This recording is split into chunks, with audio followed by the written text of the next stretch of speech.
كلمة السر في خطة ألونسو أمام ليجانس، مستقبل رودريجو مع الريال على المحك، وماذا يريد الريال من فينيسيوس؟ كارفاغال يبدأ عملية الاسترداد، جونزالو يهدد بخطف الأضواء في هجوم ريال مدريد، رودريجو يتخذ قراره بشأن مستقبله مع ريال مدريد. هل سيتأثر جونزالو بعدم حصوله على رقم 9؟ وودية ليجانس هل كانت دليلا كافيا لتأكيد بقاء رودريجو؟ تشابي ألونسو بين حلم التشكيلة الثابتة وواقع كرة القدم الحديثة. امبابي يثبت التزامه الدفاعي في ودية ريال مدريد أمام ليجانس. أفضل خبر لريال مدريد في مباراة ليجانس الودية، وهازارد يكشف سبب فشله في ريال مدريد. السلام عليكم ورحمة الله وبركاته، مع أخبار الملكي ريال مدريد. في البداية لا تنسى الصلاة على الحبيب محمد، اللهم صل وسلم وبارك على آله وصحبه وسلم. وأتمنى من حضراتكم نوصل الفيديو ده ل1000 لايك إن شاء الله. كلمة السر في خطة ألونسو أمام ليجانس. خلال المباراة الودية أمام ليجانس ضمن برنامج التحضيرات الصيفية لريال مدريد طبق تشابي ألونسو أسلوبه الهجومي في خطة 4-3-3 بكامل تفاصيله. المدرب الإسباني اعتمد على جناحين هجوميين، فتح الملعب إلى أقصى درجة ممكنة، مما ساهم في خلق المساحات واستغلها بفعالية لصالح لاعبي الوسط والمهاجمين. هذا الانتشار الواسع أربك دفاع ليجانس وفتح المجال أمام تمريرات سريعة وتحركات ذكية خلف الخطوط. المباراة التي انتهت بفوز الريال 4-1 قدمت لمحة واضحة عن النهج التكتيكي الذي ينوي ألونسو الاعتماد عليه في الموسم القادم، حيث يجمع بين الصلابة الدفاعية والانطلاقات الهجومية المنظمة لفرض السيطرة على مجريات اللعب، في ظل أنه يملك الأوراق التي تمكنه من فعل ذلك. مستقبل رودريجو مع الريال على المحك. أكدت تقارير إسبانية أن لاعب ريال مدريد رودريجو غوس لا يفكر في الرحيل عن النادي في الوقت الحالي، حيث يتمسك بالبقاء لنهاية عقده. البدايات مع تشابي ألونسو في مونديال الأندية ومشاركات رودريجو القليلة لم تجعله يفقد الأمل في إمكانية تقديم الأفضل وفرض نفسه على تشكيلة الريال، ولكن على الرغم من ذلك فإن مستقبله قد يشهد تحولا إذا لم يحصل على فترات لعب كافية واستمر الوضع على ما هو عليه، حيث ينتظر أن يكون أول الراحلين في فترة الانتقالات الشتوية. ماذا يريد الريال من فينيسيوس جونيور؟ أوضحت الصحفية كريستينا بيا ما يريد ريال مدريد من نجم فينيسيوس جونيور هذا الموسم. كريستينا قالت في تصريحات عبر إذاعة أوندا ثيرو التالي: منذ خسارته لجائزة الكرة الذهبية بات فينيسيوس لاعبا مختلفا. الريال يحتاج من فيني أن يصبح مهما مرة أخرى. الأمر المؤكد حسب مختلف النقاد أن اللاعب البرازيلي سيبذل قصارى جهد من أجل تحقيق ما هو مطلوب منه، حتى تتم تلبية مطالبه المالية في المقابل عند تجديد عقده، لأن النادي الملكي من المستحيل أن يدفع له راتبا سنويا قدره 25 مليون يورو إن قدم نفس المستوى السيء الذي قدمه في الموسم الماضي. كارفاغال يبدأ عملية الاسترداد. تصدر داني كارفاغال لاعب ريال مدريد غلاف صحيفة ماركا الإسبانية أمس بعد مشاركته في ودية ليجانس في الفالدبياس. غلاف الماركا كارفاغال يبدأ عملية الاسترداد. الظهير الأيمن كان لاعبا أساسيا وقائدا في مباراة الأمس في فالدبياس، سيتنافس مع ترينت على مركز الظهير الأيمن. تشابي ألونسو يستغل فترة التدريب لإجراء اختبارات مختلفة. جونزالو يهدد بخطف الأضواء في هجوم ريال مدريد. في عالم كرة القدم الحماس والروح القتالية هما ما يميزان الوافدين الجدد، وجونزالو هو المثال الحي على ذلك. هذا الشاب يمتلك اندفاعا كبيرا ولا يخشى التحدي أو المنافسة على مكان أساسي في تشكيلة الملكي. تشابي ألونسو مدرب الفريق تعلم درسا مهما في آخر مباراة لكأس العالم، ألا هو أن اللعب ب3 مهاجمين في مباريات الكبار قد يخل بتوازن الفريق ويجعل الفريق أكثر عرضة للخطر. لذلك يريد ريال مدريد سيعتمد في أغلب الأحيان على نظام مهاجمين 2 فقط.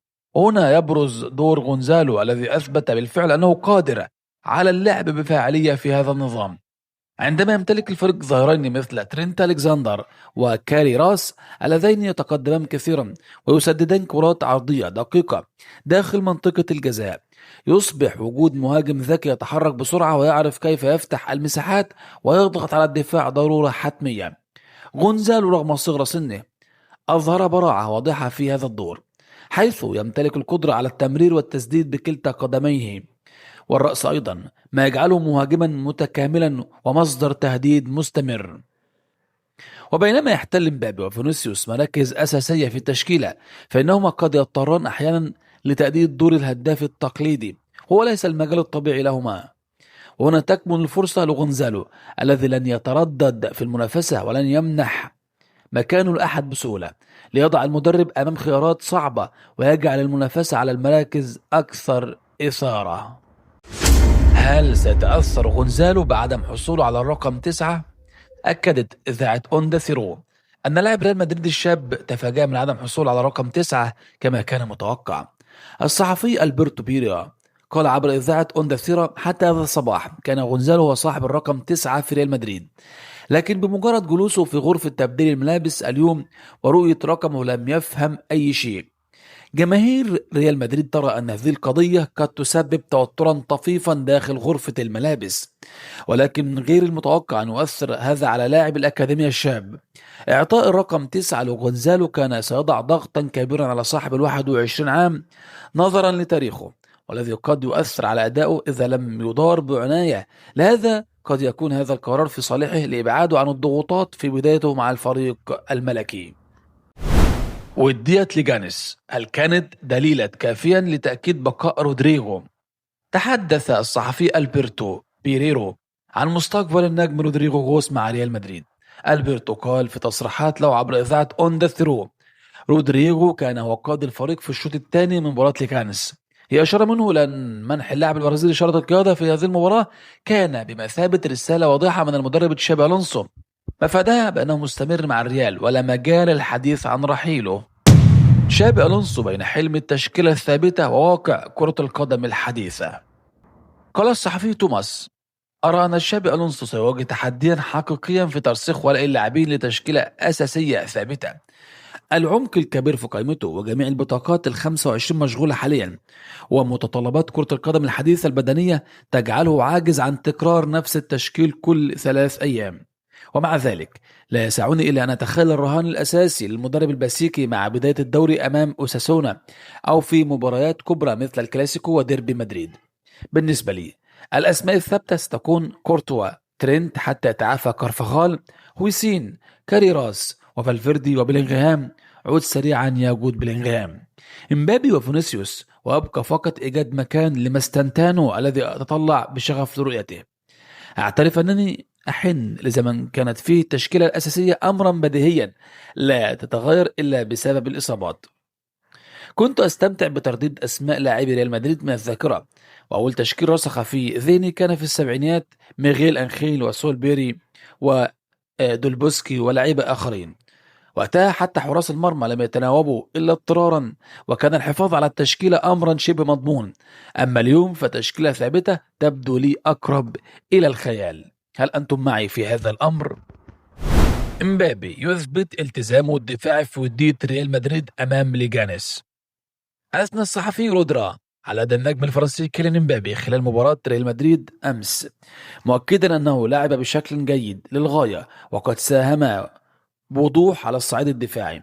وقال الصحفي: كيليان امبابي لعب بشكل جيد للغاية في مباراة ليجانس وكان ملتزم دفاعيا جدا. أفضل خبر لريال مدريد في مباراة ليجانس الودية. أشاد الصحفي رودرا بأداء المدافع البرازيلي إيدرا ميليتاو في مباراة ريال مدريد الودية، معتبرا أنه كان أفضل خبر في اللقاء. أضاف أن ميليتاو لعب كما كان في أفضل مستوياته سابقا، وظهر بنفس الروح والأداء الصلب الذي ميزه قبل الإصابة، مما يعزز أمل جماهير الملكي في عودة اللاعب إلى الخط الخلفي للموسم الجديد. وأخيرا خبر هازارد يكشف سبب فشله في ريال مدريد. بالفعل فشل هازارد. كشف إيدن هازارد نجم ريال مدريد وتشيلسي السابق أن من أسباب فترته غير الناجحة مع النادي الملكي تعود بالأساس إلى فقدانه الشغف بالحياة الاحترافية رغم حبه للمباريات نفسها. وقال البلجيكي المعتزل في تصريحات لصحيفة آس: تركت كرة القدم الاحترافية لأن كل ما يتعلق بها لم يعد يعجبني. كنت أحب 90 دقيقة في الملعب، لكن ليس كل شيء آخر.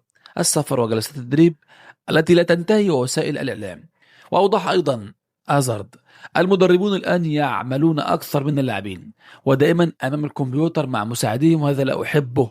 عمري 34 سنة وليس عمري 42 سنة كما يظن البعض، لذا أو لدي الوقت إذا أردت أن أصبح مدرب بعد 50 عام، لكن الآن أريد أن أرى أطفالي وأراقبهم وأستمتع بحياتي.